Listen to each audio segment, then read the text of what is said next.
ఈ పచ్చడి తింటే ప్లెయిన్ అన్నం కూడా 2 ప్లేట్లు తింటారు.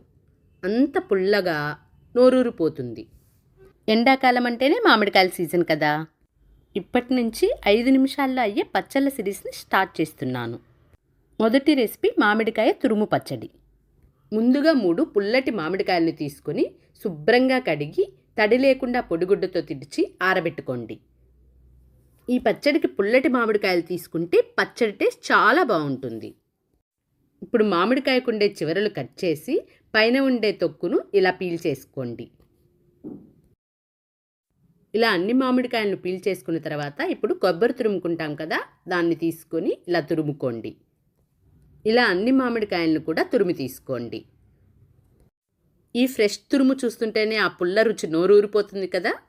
ఇప్పుడు నాకు ఈ తురుము 2 కప్పులు వచ్చింది. ఇప్పుడు స్టవ్పై ప్యాన్ పెట్టి అందులోకి 1 టేబుల్ స్పూన్ మెంతులు, 3 టేబుల్ స్పూన్ల ఆవాలను వేసుకుని వేయించుకోవాలి.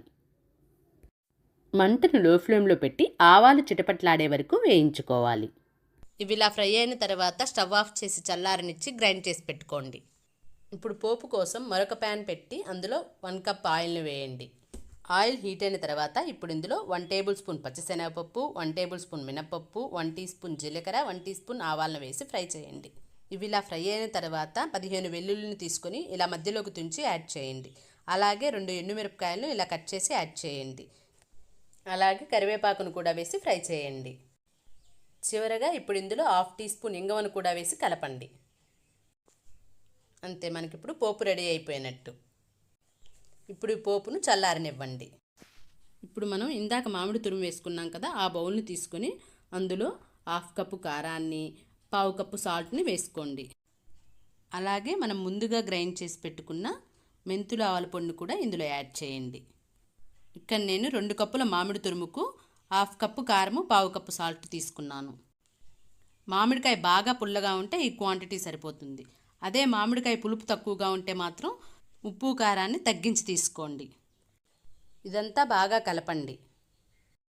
ఇప్పుడు ఈ తాలింపుని మామిడికాయ తురుముపై పోస్తే ఆ వాసన మాటల్లో చెప్పలేం. నిజంగా నోరూరిపోతుంది. ఆయిల్ పూర్తిగా చల్లారిన తర్వాత మాత్రమే ఇందులో వేసి కలిపి మూత పెట్టి 1 గంట పాటు పక్కన పెట్టుకోండి. గంట తర్వాత దీనిపై మూత తీసి దీన్ని ఒకసారి మళ్ళీ కలపండి. ఈ పచ్చడిని మనం అప్పటికప్పుడు తినేయవచ్చు. అంతే, మనకు మామిడికాయ తురుము పచ్చడి రెడీ అయిపోయింది. ఈ పచ్చడిని గాజు సీసాలో వేసి ఫ్రిడ్జ్లో స్టోర్ చేసుకుంటే 4-5 నెలల వరకు నిల్వ ఉంటుంది. వేడివేడిగా ఉన్న అన్నంలో కలిపి తింటే అమ్మ చేతి రుచి గుర్తొస్తుంది. ఇది పార్ట్ 1. ఇంకా 5 నిమిషాల్లో అయ్యే పచ్చళ్ళ సిరీస్లో చాలా రెసిపీస్ వస్తున్నాయి. నెక్స్ట్ పార్ట్ కోసం వెంటనే సబ్స్క్రైబ్ చేయండి.